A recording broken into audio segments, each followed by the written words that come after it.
UAAP, and here to break down the previous matchups in the women's basketball tournament are UAAP analyst Danica and Nikki Villasin. Ladies, welcome to Starting Lineup. Let's break down the games from yesterday. Of course, played the Wednesday.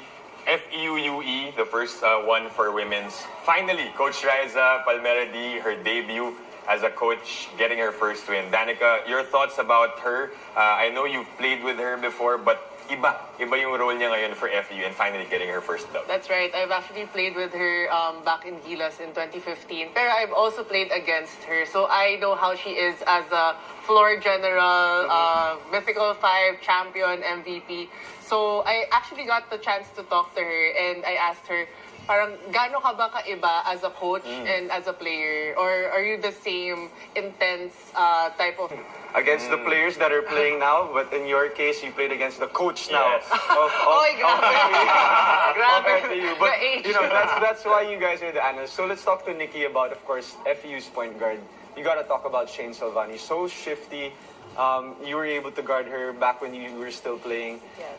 You know, how important is she for this FEU squad? I think it's just important in general to have a point guard that's a veteran and that just knows the system, knows what is expected of them. And I think also her biggest advantage was, well, since I had seen her our first year in preseason, my first season in '85, she gained a lot of muscle, like physically, like she looks physically stronger.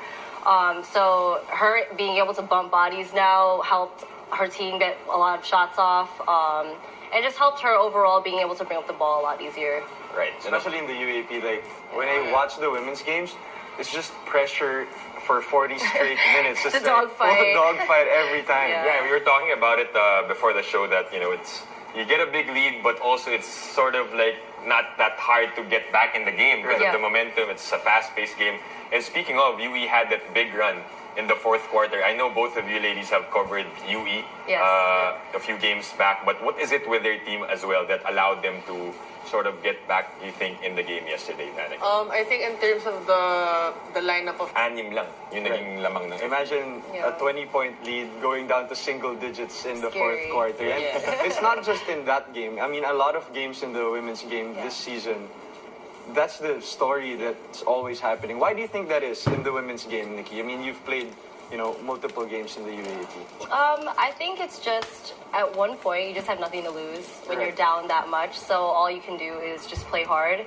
And UE is relentless. The game that I was able to commentate, they were down at some points, but they didn't stop them from pressuring up. It didn't stop them from like driving to the basket and trying to put their team in a better position. I think the girls in this lineup this year, they're brand new, right? When you're brand new, you don't have any expectations. And considering their ranking last season, there's really, again, there's nothing to lose. So they just got to go all out every single game. And the best thing about elimination round is it's just seeding. There's no pressure on, oh, is this going to put us in the playoffs? Like, you can go 0-8 and lose all the first 8 games and go 8-0 and you're the best team in the conference. So and another game that happened yesterday, of course, NU and UP, the opposite happened compared to the first wherein it was a blowout at the start and then UE came back. But this was close at the start for NU and UP. What do you think happened in that matchup that allowed NU to pull away in the second half? Well, NU is a veteran team.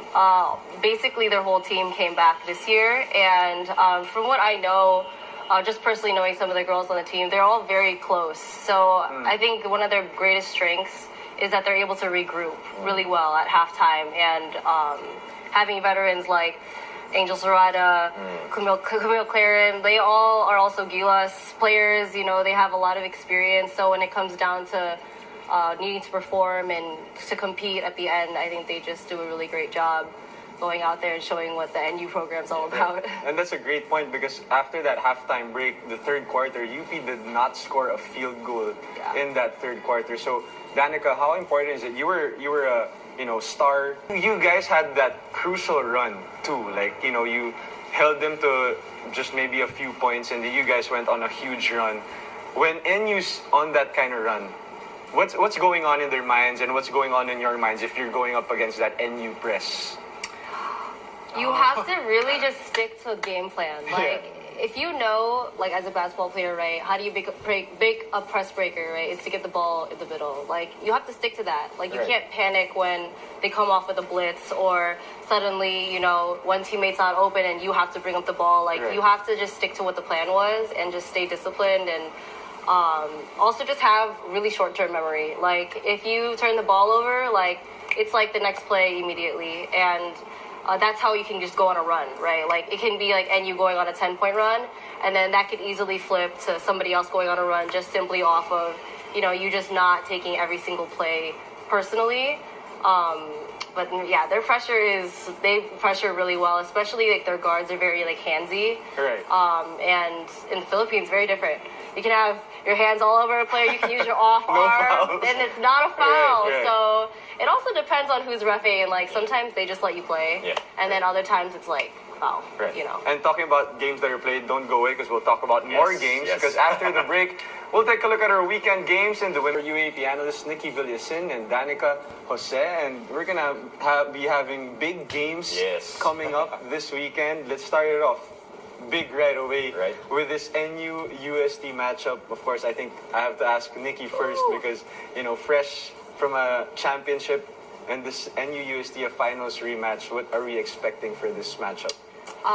It's gonna be brutal. I feel like that's the game UST at least looks the most forward to. Right. Whether it's preseason, elimination round, playoff, it's gonna be a super physical game, but it's gonna test, you know, people's true colors because. You know, and NU's coming off of a Right. championship loss, Yeah. and UST's coming off a win. Yeah. So, but both are hungry in different ways, right? So, I think it's going to be really interesting to see who's going to. I feel like it's going to go overtime because that's just what has happened a lot in the past Right. going against them. But it's going to be a really good game.